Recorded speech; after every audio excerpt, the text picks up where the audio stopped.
வேண்டும். இஸ்லாம் இந்த எல்லா வீடுகளையும் இரண்டாக பிரிக்கிறது. எப்படி? இஸ்லாம் வீடுகளை இரண்டாக பிரிக்கிறது. அதிலே ஒரு வீடு என்ன தெரியுமா? ரசூலுல்லாஹ் சொன்னாங்க, மஸலுல் பைத்தில்லதி யுذ்கருல்லாஹ ஃபீஹி. ஒரு வீடு இருக்கு எப்படி என்று சொன்னா, அந்த வீட்டில் அல்லாஹுவை பற்றி பேசப்படுகிறது, அல்லாஹ்வை திக்ர் செய்யப்படுகிறது. அதே போல இன்னும் ஒரு வீடு இருக்கிறது, வல் பைத்தில்லதி லா யுذ்கருல்லாஹ ஃபீஹி. இன்னும் ஒரு வீடு என்ன? அல்லாஹ்வை பற்றி பேசப்படாத வீடு, அதாவது அல்லாஹ்வுடைய ஞாபகம் ஊட்டலை விட்டும் தூரமாக்கப்பட்ட வீடு. அங்கே அல்லாஹ்வை பற்றி பேசப்பட மாட்டாது. இந்த இரண்டு வீட்டுக்கும் உரிய உதாரணம் என்ன தெரியுமா? அல் ஹய்யி வல் மையித். இஸ்லாம் வீடுகளை இரண்டாக பிரிக்கிறது. அதிலே ஒரு வீடு உயிரோட்டம் உள்ள வீடு, இன்னும் ஒரு வீடு இருக்கிறது உயிரோட்டம் அற்ற வீடு. அதாவது இறந்தவைகளுக்கு சமன் என்கின்ற அளவுக்கு இஸ்லாம் இந்த வீடுகளை பிரிப்பதை பார்க்க முடிகின்றது. அன்பிக்கினிய சகோதரர்களே, உறவுகளே, நானும் நீங்களும் இந்த உலகத்தில் வாழுகின்றோம். எங்களுடைய வீடுகள் உயிருள்ள வீடுகளாக இருக்க வேண்டும். இன்றைக்கு நாங்கள் எங்களோட வீட்டுக்கு உள்ளுக்கு போறோன்னு வைங்களே, நேரத்தில் நாங்கள் எத்தனை பேர் பிஸ்மில்லா சொல்லி வீட்டுக்கு போகிறோம்? இன்றைக்கு எங்களோட வீடுகளில் ஷைத்தாண்ட தாக்கம் நிறைய இருக்குது. ஷைத்தானுடைய தாக்கம், ஷைத்தானியத்தான அமல்கள் எங்களுடைய வீடுகளில் இருக்கின்றது. ரசூலுல்லாஹ் சொன்னாங்க என்ன தெரியுமா? யார் ஒருவர் இதா தஹல ரஜுலு பைத்தஹு, ஒரு மனிதர் வீட்டுக்குள் நுழைகின்ற நேரம், ஃபதக்கர அல்லாஹ் இந்த துஹூலிஹி வ இந்த தாமிஹி. ஒரு சின்ன விஷயம் பாருங்க, ரசூலுல்லாஹ் சொன்னாங்க என்ன தெரியுமா? நீங்கள் வீட்டுக்குள்ளே போகிற நேரத்திலையும் சாப்பிடுகின்ற நேரத்திலும் அல்லாஹுடைய பெயரை சொல்லுங்க. சொன்னால் கால ஷைத்தான் சொல்லுவான் என்ன தெரியுமா? லா மபீத்தலக்கும் வலா அஷா. இன்றைக்கு அவங்களுக்கு தங்குமிடமும் இல்லை, சாப்பாடும் இல்லை. யாரு? ஒருத்தர் வீட்டுக்குள்ளே போகிற நேரத்தில் பிஸ்மில்லா சொல்லி வீட்டுக்கு போனான்னு வைங்க, அவரோட ஷைத்தான் உள்ளுக்கு போக மாட்டான், ஷைத்தான் உள்ளுக்கு போக மாட்டான். அதே போல சாப்பிடுகின்ற பொழுதும் யாரு பிஸ்மில்லா சொல்றாரோ அவரோடு ஷைத்தான் சேர்ந்து சாப்பிட மாட்டான். அதே போல இன்னும் ஒரு மனிதர் வைதா தஹல ஃபலம் யذ்குருல்லாஹ் இந்த துஹூலிஹி. இன்னும் ஒரு மனிதர் யாரு? வீட்டுக்குள் நுழைகின்ற நேரம் பிஸ்மில்லா சொல்லல, ஷைத்தான் சொல்லுவான் என்ன தெரியுமா? கால ஷைத்தானு அத்ரக்துமுல் மபீத். என்ன, உங்களுக்கு இன்றைக்கு தங்குமிடம் கிடைச்சாச்சு. நாங்கள் எங்களுடைய வீடுகளில் ஷைத்தானிய ஊசலாட்டம் அதிகமாக இருக்குது. அதில் பின்னுக்கு சொல்லுவேன், நிறைய காரணம் இருக்குது. இது காரணம் என்ன தெரியுமா? ஷைத்தானை நாங்கள் தான் கூட்டிகிட்டு போகிறோம் வீட்டுக்குள்ளு. பிஸ்மில்லா சொல்லாமல் போன்னு வைங்க, ஷைத்தான் எங்களோட வருவான். எப்படி? ஷைத்தான் எங்களோட உள்ளுக்கு வருவான்.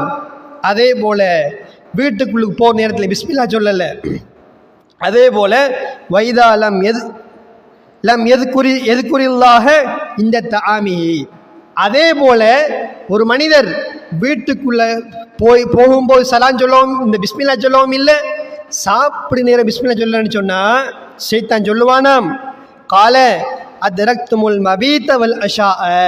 உங்களுக்கு தங்குமிடமும் கிடைச்சாச்சு, சாப்பாடும் கிடைச்சாச்சு.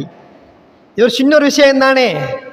இன்றைக்கு நாங்கள் மார்க்கத்தில் நிறைய விஷயங்களை சின்ன விஷயம்தானேன்னு நினச்சி நிறைய விஷயங்களை விட்றோம். பாருங்கள், எங்களோட வாழ்க்கையை நான் கொண்டு வர வேண்டிய ஒரு பழக்கம் என்ன? வீட்டுக்குள்ளுக்கு போகிற நேரத்தில் பிஸ்மில்லா சொல்லணும், சாப்பிட்ற நேரம் பிஸ்மில்லா சொல்லணும். அப்படி சொன்னால் ஷைத்தான் எங்களோடு சாப்பிட மாட்டான், ஷைத்தான் எங்களோடு இருக்க மாட்டான். அப்படி இல்லாமல் சாப்பிடுகிற நேரமும் சரி, வீட்டுக்கு போகிற நேரத்திலையும் சரி, பிஸ்மில்லா சொல்லாமல் போவமாக இருந்தால் ஷைத்தான் எங்களோட வாழ்கின்றான். அன்பிக்கினிய சகோதரர்களே, உறவுகளே, அதே போல இரண்டாவது நிலை என்ன?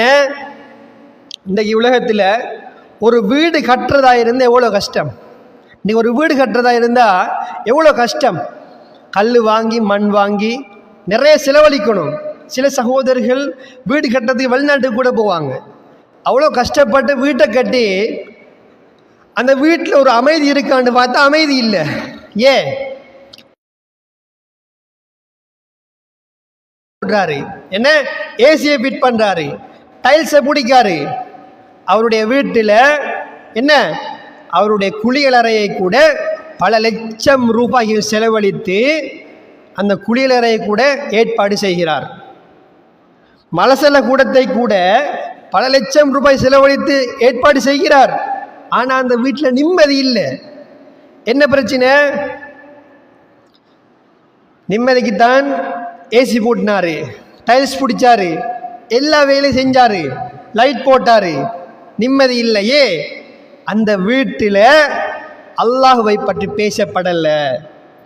நான் குடும்பமாக ஒன்று சேர்ந்துட்டா என்ன செய்யறது? எங்களோட வீடுகள் இன்றைக்கு அதிகமாக பெண்மணிகள் தாய்மகள் செய்கின்ற மிகப்பெரிய தவறு, 3 பேர் சேர்ந்தா 4 நபரை பற்றி பேசுகிறேன், 4 பேர் சேர்ந்தா 5 நபரை பற்றி பேசுகிறேன். இன்றைக்கி எங்கே இது வளமையாக போயிட்டுது. சில வீடுகளில் இன்னும் ஒரு முசீபத்துன்னு சொல்லணும். சில வீடுகளில் பெண்மணிகள் அடுத்தவங்களோட குறைகளை பேசுகிறல்ல. என்ன நடக்கும் தெரியுமா? சில ஊர்களில் ஒரு பெண்மணி வருவா, ஊரில் உள்ள எல்லா செய்தியையும் கலெக்ட் பண்ணிட்டு வருவா. என்ன ஊரில் உள்ள எல்லா செய்தியையும் கலெக்ட் பண்ணி வந்து ஒரு பெண்மணி கிட்ட சொல்லுவா. அங்கே அந்த பிரச்சனையாம், இங்கே இந்த பிரச்சனையாம், அவளை விட்டு அந்த பிரச்சனையாம், கனவு மனைவி பிரிஞ்சாம், காளிக்கோட்டுக்கு போயிட்டாங்களாம், காணி பிரச்சனையாம், அந்த பிரச்சனையாம், இந்த பிரச்சனையாம் என்று சொல்கிறது. இதுக்கு நாங்கள் என்ன சொல்கிறது? இதுக்கு நாங்கள் ஓம் போட்டது. நானும் கேள்விப்பட்டேன், நானும் கேள்விப்பட்டேன். இப்படித்தான் புறம் எங்களுடைய சமூகத்தில் குடும்பத்தில் அதிகமான குடும்பங்கள் பிரிந்து கூட போயிட்டுது, காளிக்கோட்டு வரைக்கும் போயிட்டுது. என்ன சென்ன ஒரே ஒரு புறம், சென்ன ஒரே ஒரு வார்த்தை. பெண்மணிகள் மிக கவனமாக இந்த விடயங்கள் இருக்கணும். எங்களுடைய வீடு இஸ்லாமிய வீடாக இருக்க வேண்டுமாக இருந்தால் அல்லாஹ்வை பற்றி பேசப்பட வேண்டும், அல் குர்ஆன் ஓதப்பட வேண்டும், சுன்னத்தான தொழுகைகள் அங்கே இருக்கின்ற மக்கள் தொழ வேண்டும். அதே போல கணவன் மனைவி பிள்ளைகள் குடும்பம் சகிதமாக தொழுகின்ற மக்கள் அங்கே இருக்கணும்.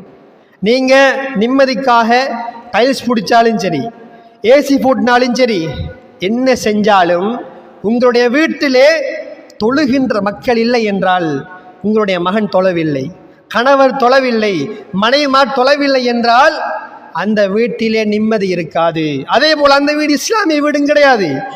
இஸ்லாமிய வீடாக இருக்க வேண்டுமாக இருந்தால் நாங்கள் மாஷா அல்லாஹ் போட தேவையில்லை, மாஷா அல்லாஹ் போட தேவையில்லை, மக்காவுடைய ஃபோட்டோ போட தேவையில்லை. எங்களுடைய வீடுகளில் எப்போது எல்லோரும் ஒன்றாக எழுந்து சுபஹுடைய நேரம், லுஹருடைய நேரம், பெண்களாக இருந்தாலும் சரி ஆண்களாக இருந்தாலும் சரி, யாரெல்லாம் நேரத்துக்கு தொழுகின்றோமோ அப்போது எங்களுடைய வீடு இஸ்லாமிய வீடாக